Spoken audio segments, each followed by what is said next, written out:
Some of the remainder will go to buy the underlying titles to the shantytown and put them in a trust to be managed by a cooperative of residents. The rest is going into another trust that will be disbursed in grants to people operating rides around the country. There's a non-monetary part of the deal. 2. All rides get a perpetual, worldwide license on all Disney trademarks for use in the rides. The announcers smiled and nodded. We think this is a pretty good win. The rides go on. The shantytown goes on. Lester and Perry get to do great work in a heavily resourced lab environment. Tanya Luz turned to Freddie. It seems that your story is in dispute. Do you have further comment? Freddie squirmed. A streak of sweat cut through his pancake makeup as the camera came in for a close-up. Well, if this is true, I do want to know why Disney would make such a generous offer. Generous, Jan said. He snorted. We were asking for $8 billion in punitive damages. They got off easy. Freddie acted like he hadn't heard. Unless the terms of this so-called deal are published and subject to scrutiny, we posted them about 5 minutes ago. You could have just asked us, you know. Freddie's eyes bugged out. We have no way of knowing whether what this man is saying is true. Actually, you do. Like I say, it's all online. The deals are signed. Securities filings and everything. Freddie got up out of his seat. Would you shut up and let me finish? He screamed. Sorry, Jan said with a chuckle. He was enjoying this way too much. Go on, and what about death waits?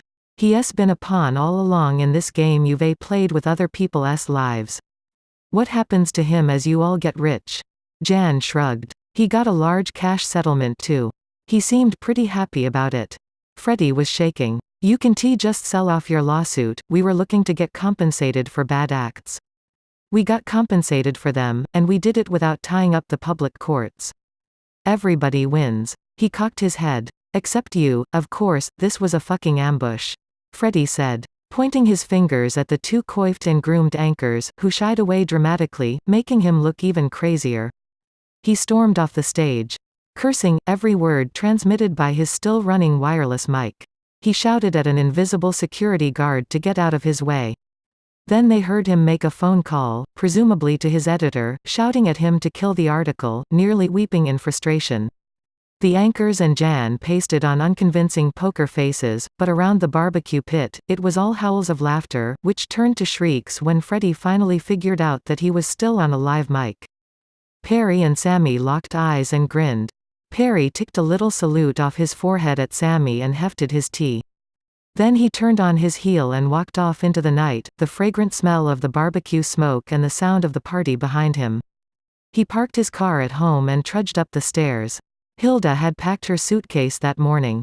He had a lot more than a suitcase's worth of stuff around the apartment, but as he threw a few t-shirts including his new fake bootleg Mickey tee and some underwear in a bag, he suddenly realized that he didn't care about any of it.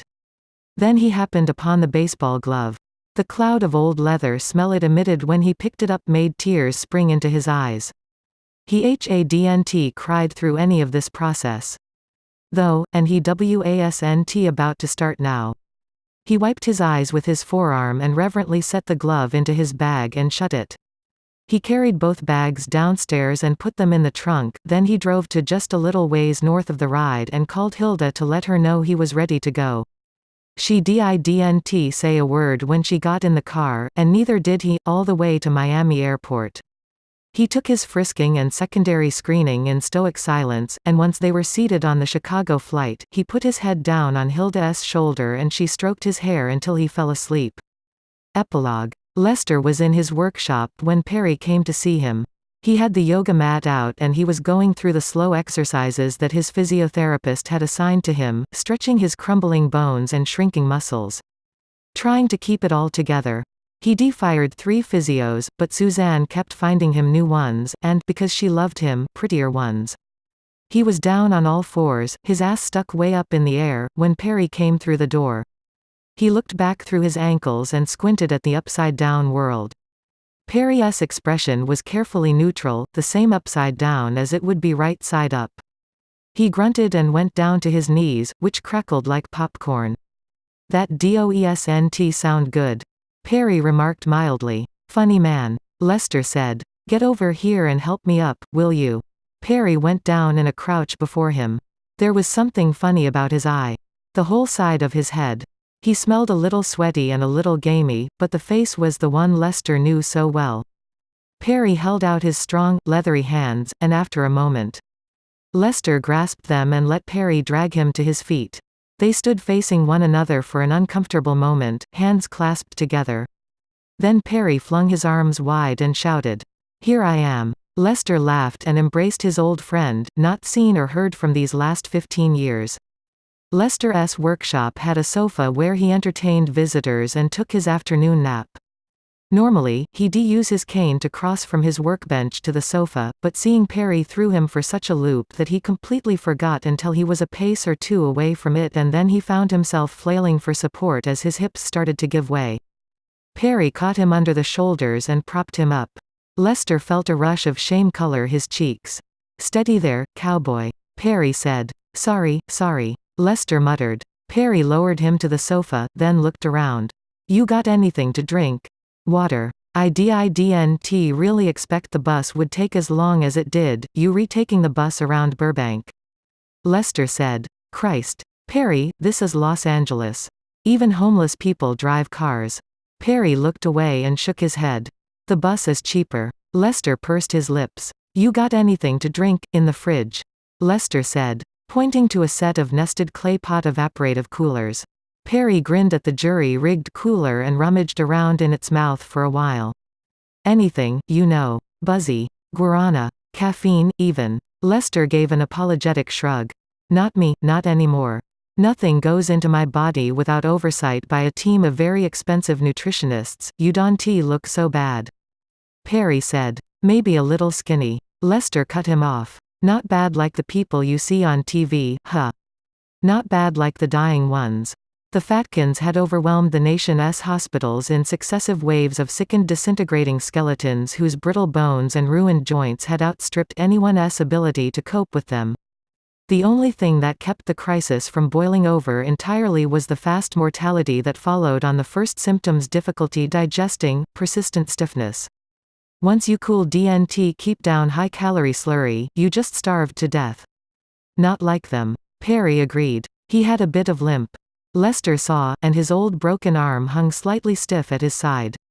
"I am doing okay," Lester said. "You wouldn't believe the medical bills, of course. Don't let Freddie know you've got the sickness." Perry said. He'd love that story. Fatkins pioneer pays the price, Freddie. "Man. I haven't thought of that Sheathiel in Christ, a decade, at least." "Is he still alive?" Perry shrugged. "Might be. I'd think that if he'd keeled over someone would have asked me to pitch in to charter a bus to go piss on his grave." Lester laughed hard, so hard he hurt his chest and had to sag back into the sofa, doing deep yoga breathing until his ribs felt better. Perry sat down opposite him on the sofa with a bottle of Lester's special thrice-distilled flat water in a torpedo-shaped bottle. "Suzanne?" he asked. "Good," Lester said. "Spends about half her time here and half on the road. Writing, still. What's she onto now? Cooking, if you can believe it. Molecular gastronomy, food hackers who use centrifuges to clarify their consommé. She says she's never eaten better. Last week it was some kid who'd written a genetic algorithm to evolve custom printable molecules that can bridge two unharmonious flavors to make them taste good together. Like, what do you need to add to chocolate and sardines to make them freakin' delicious? Is there such a molecule? Suzanne says there is. She said that they misted it into her face with a vaporizer while she ate a sardine on a slab of dark chocolate and it tasted better than anything she'd ever had before. Okay, that's just wrong. Perry said. The two of them were grinning at each other like fools. Lester didn't believe how good it felt to be in the same room as Perry again after all these years. His old friend was much older than the last time they'd seen each other. There was a lot of gray in his short hair, and his hairline was a lot higher up his forehead. His knuckles were swollen and wrinkled, and his face had deep lines, making him look carved. He had the leathery skin of a roadside homeless person, and there were little scars all over his arms and a few on his throat.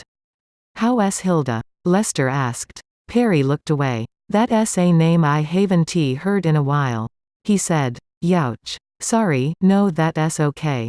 I get email blasts from her every now and again. She's chipper and scrappy as always. Fighting the good fight. Fatkins stuff again, same as when I met her. Funny how that fight never gets old, hardy har har. Lester said. Okay, we re-even. Perry said. 1-1 on the faux pas Masters tournament. They chatted about inconsequentialities for a while, stories about Lester's life as the closeted genius at Disney Labs. Perry's life on the road, getting itinerant and seasonal work at little micro-factories. Don T. They recognize you. Me, nah, it's been a long time since I got recognized. I am just the guy, you know, he's handy, keeps to himself. Probably going to be moving on soon.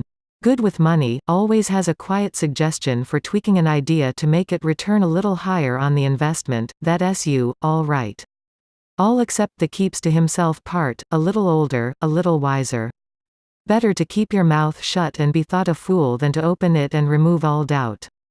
Thank you, Mr. Twain. You and Huck been on the river a while then, no Huck? He said. His smile got sad, heartbreakingly sad.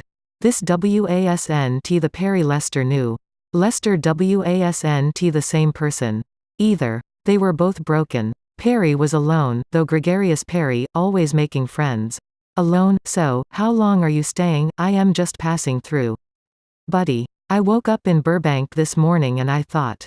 Shit. Lester's in Burbank. I should say hello. But I got places to go, come on, man, stay a while. We've got a guest cottage out back, a little mother-in-law apartment. There are fruit trees. Too, living the dream. Huh. He sounded unexpectedly bitter. Lester was embarrassed for his wealth. Disney had thrown so much stock at him in the beginning and Suzanne had sold most of it and wisely invested it in a bunch of micro-funds. Add to that the money she was raking in from the affiliate sites her junior Woodchuck's kid reporters she detrained and set up in business ran, and they never had to worry about a thing. Well, apart from dying. And working here. As soon as the words were out of his mouth, he wished he could take them back. He never let on that he wasn't happy at the mouse, and the dying thing well. Suzanne and he liked to pretend that medical science would cure what it had brought. Perry, though, he just nodded as if his suspicions were confirmed. Must be hard on Suzanne. Now that was hitting the nail on the head. You always were a perceptive son of a bitch, she never said Fatkins was good for you. She just reported the story. The people who blame her. This was the elephant in the room whenever Lester and Suzanne talked about his health. Between the two of them, they depopularized Fatkins, sent millions winging to Russia for the clinics, fueled the creation of the clinics in the US and Mexico. But they never spoke of it. Never. Now Perry was talking about it, still talking. The FDA, the doctors. That's what we pay them for. The way I see it. You a victim, they're victim. Lester cool didn't say anything. Words stoppered themselves up in his mouth like a cork. Finally, he managed to choke out. Change the subject. Okay, Perry looked down. Sorry. I am out of practice with people. I hope you'll stay with us. He said, thinking I hope you leave soon and never come back. You miss it. Huh, sometimes. You said working here, working here.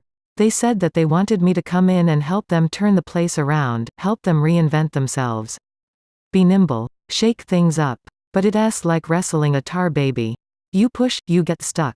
You argue for something better and they tell you to write a report, then no one reads the report.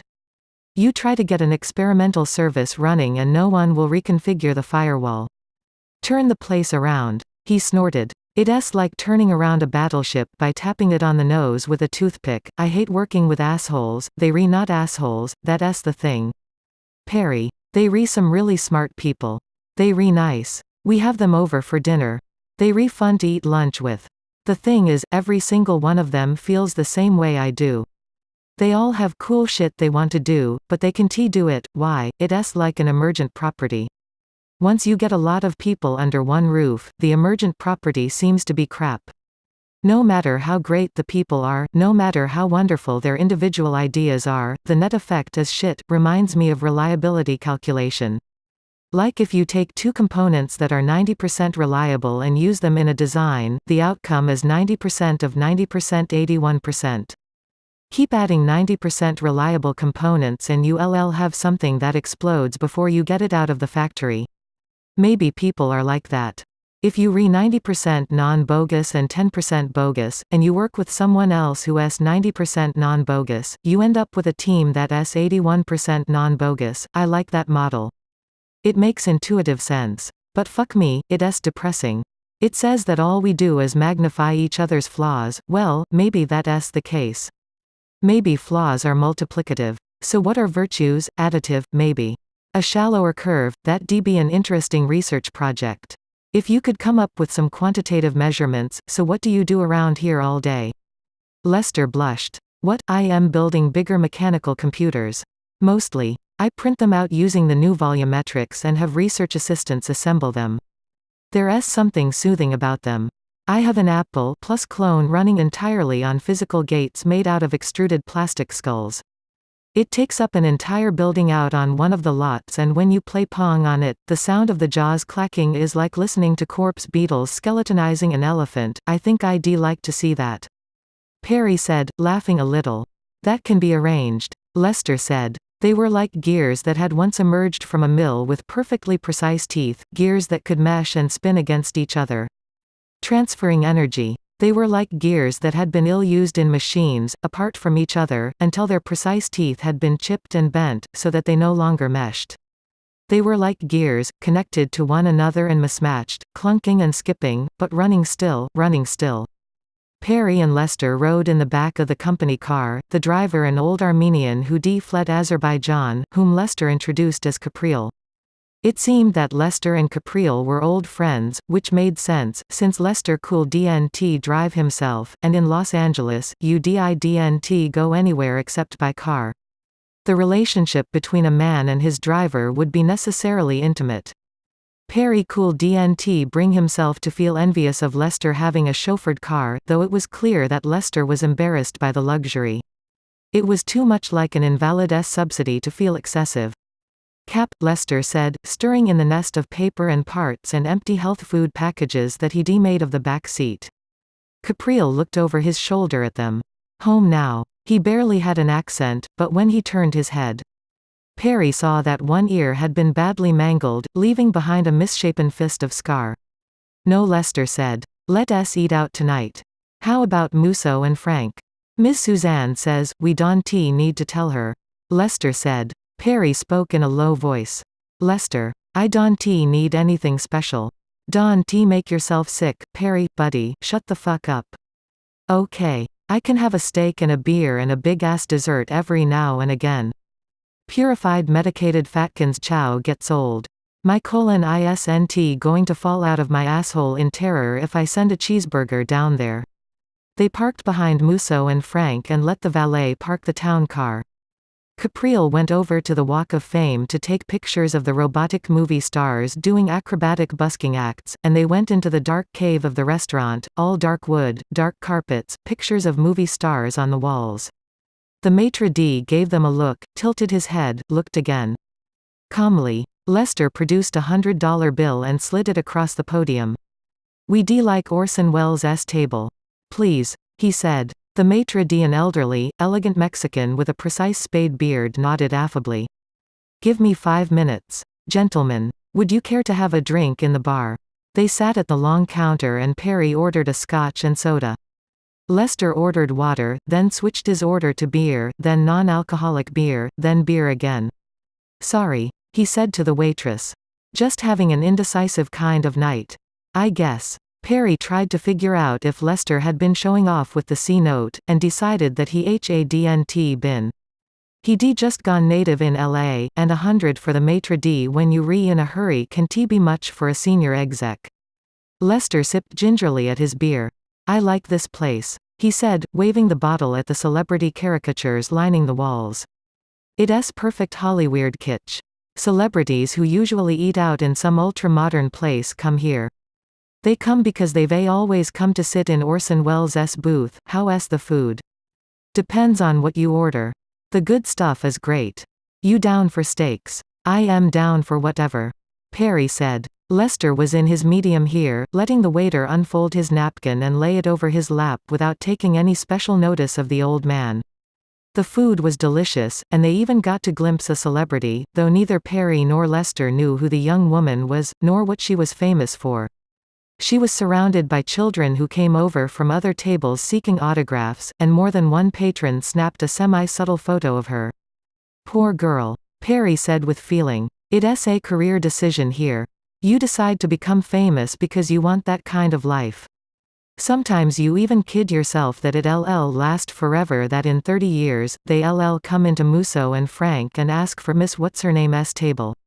Anyone who wants to know what stardom looks like can find out, and no one becomes a star by accident, you think?"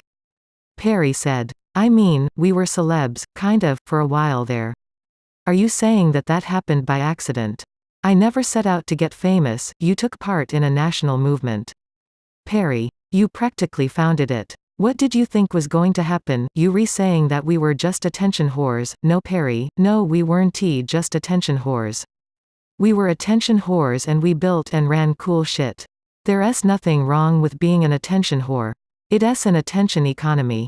If you going to be a working stiff, you should pick a decent currency to get paid in. But you can sit there and tell me that it didn't feel good, didn't feel great to have all those people looking up to us, following us into battle, throwing themselves at us." Perry held up his hands. His friend was looking more alive than he had at any time since Perry had been ushered into his workshop. He sat up straight, and the old glint of mischief and good humor was in his eye. "I surrender. Buddy, you rewrite." They ordered desserts, heavy diplomat puddings, bread pudding made with cake and cherries, and Lester dug in, after making Perry swear not to breathe a word of it to Suzanne. He ate with such visible pleasure that Perry felt like a voyeur.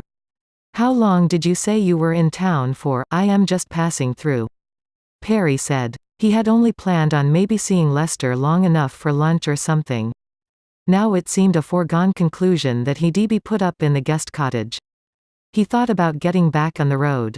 There was a little gang in Oregon that made novelty school supplies. They were always ramping up for their busy season at this time of year.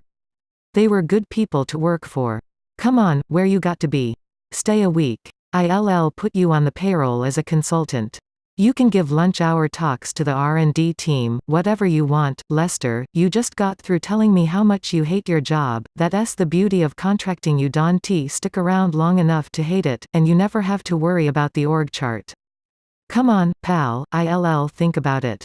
Lester fell asleep on the car ride home, and Capriel didn't mind if Perry didn't want to chat, so he just rolled his windows down and watched the LA lights scream past as they hit the premium lanes on the crosstown freeways, heading to Lester's place in Topanga Canyon. When they arrived, Lester roused himself heavily, clutched his stomach, then raced for the house. Capriel shook his head and rolled his eyes, then showed Perry to the front door and shook his hand. In the morning, he prowled Lester and Suzanne's place like a burglar. The guesthouse had once served as Lester's workshop, and it had the telltale leavings of a busy inventor, drawers and tubs of parts, a moldy coffee cup in a desk drawer, pens and toys, and unread postal spam in piles. What it didn't have was a kitchen, so Perry helped himself to the key that Lester had left him with the night before and wandered around the big house, looking for the kitchen. It turned out to be on the second floor, a bit of weird architectural design that was characteristic of the place, which had started as a shack in the hills on several acres of land and then grown and grown as successive generations of owners had added extensions, seismic retrofitting, and new floors. Perry found the pantries filled with high-tech MREs, each nutritionally balanced and fortified in ways calculated to make Lester as healthy as possible. Finally, he found a small cupboard clearly devoted to Suzanne's eating, with boxes of breakfast cereal and, way in the back, a little bag of Oreos. He munched thoughtfully on the cookies while drinking more of the flat, thrice distilled water. He heard Lester totter into a bathroom on the floor above, and called good morning. Up a narrow, winding staircase. Lester groaned back at him, a sound that Perry hadn't heard in years, that theatrical "oh my shit it's another day" sound. He clumped down the stairs with his cane, wearing a pair of boxer shorts and rubber slippers. He was gaunt, the hair on his sunken chest gone wiry gray, and the skin around his torso sagged. From the neck down, he looked 100 years old. Perry looked away. "Morning, bro," Lester said, and took a vacuum-sealed pouch out of a medical white box over the sink, tore it open, added purified water, and put it in the microwave. The smell was like wet cardboard in a dumpster. Perry wrinkled his nose. Tastes better than it smells. Looks. Lester said. Very easy on the digestion. Which I need. Never let me pig out like that again.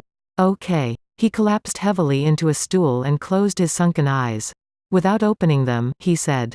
So, are you in? Am I in? You going to come on board as my consultant? You were serious about that. Huh, Perry, they can fire me. If I quit, I lose my health bennies, which means I'll be broke in a month. Which puts us at an impasse. I am past feeling guilty about doing nothing much all day long. But that doesn't mean I am not bored. You make it sound so attractive. You got something better to do. I am in. Suzanne came home a week later and found them sitting up in the living room. They pushed all the furniture up against the walls and covered the floor with board game boards, laid edge to edge or overlapping. They had tokens, cards and money from several of the games laid out around the rims of the games. What the blistering fuck, she said good-naturedly. Lester had told her that Perry was around, so she'd been prepared for something odd, but this was pretty amazing, even so. Lester held up a hand for silence and rolled 2 dice. They skittered across the floor, one of them slipping through the heating grating. 3 points. Perry said. 1 for not going into the grating. 2 for going into the grating. I thought we said it was 2 points for not going into the grating, and 1 for dropping it. Let us call it 1.5 points for each, gentlemen. Suzanne said. I believe I asked a question. To wit. What the blistering fuck? Calvinball. Lester said. Like in the old Calvin and Hobbes strips.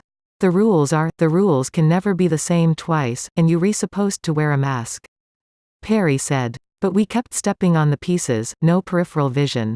Lester said. Caucus race. Perry yelled, and took a lap around the world. Lester struggled to his feet. Then flopped back down. I disbelieve, he said, taking up 2 10-sided dice and rolling them. 87. He said. Fine, Perry said. He picked up a battleship board and said. B7, and then he said. What's the score? Anyway, orange to 7. Lester said. Who's orange? You are. Shit. Okay, let us take a break. Suzanne tried to hold in her laughter, but she cooled DNT. She ended up doubled over. Tears streaming down her face. When she straightened up, Lester hobbled to her and gave her a surprisingly strong welcome home hug. He smelled like Lester, like the man she'd shared her bed with all these years. Perry held out his hand to her and she yanked him into a long, hard hug. It's good to have you back. Perry, she said, once she'd kissed both his cheeks. It's fantastic to see you. Suzanne, he said. He was thinner than she remembered, with snow on the roof, but he was still handsome as a pirate. We missed you. Tell me everything you've been up to, it's not interesting. He said. Really, I find that difficult to believe. So he told them stories from the road, and they were interesting in a kind of microcosm sort of way. Stories about interesting characters he'd met. Improbable meals he'd eaten, bad working conditions, memorable rides hitched. So that's it. Suzanne said. That's what you've done, it's what I do. He said. And you happy? I am not sad. He said. She shook her head involuntarily. Perry stiffened. What's wrong with not sad? There's nothing wrong with it. Perry. I am, she faltered, searched for the words. Remember when I first met both of you, in that ghost mall. You weren't just happy, you were hysterical. Remember the boogie-woogie Elmos? The car they drove. Perry looked away. Yeah, he said softly. There was a hitch in his voice. All I am saying is, it doesn't have to be this way. You could what? He said. He sounded angry, but she thought that he was just upset. I could go work for Disney, sit in a workshop all day making crap no one cares about. Be the wage slave for the end of my days, a caged monkey for some corporate sultaness zoo. The phrase was Lester's, and Suzanne knew then that Perry and Lester had been talking about it. Lester, leaning heavily against her on the sofa, they pushed it back into the room, moving aside pieces of the Calvinball game, made a warning sound and gave her knee a squeeze. Aha, definitely territory they'd covered before then. You two have some of the finest entrepreneurial instincts I've ever encountered. She said. Perry snorted. What's more? I've never seen you happier than you were back when I first met you, making stuff for the sheer joy of it and selling it to collectors. Do you know how many collectors would pony up for an original Gibbons Banks today? You two could just do that forever. Lester's medical nothing. You two get together on this, you could make so much money, we could buy Lester his own hospital. Besides, Lester won't last long no matter what happens. She didn't say it, but there it was. She'd come to grips with the reality years ago, when his symptoms first appeared, when all the Fatkin's symptoms began to appear. Now she could think of it without getting that hitch in her chest that she'd gotten at first. Now she could go away for a week to work on a story without weeping every night, then drying her eyes and calling Lester to make sure he was still alive. I am not saying you need to do this to the exclusion of everything else.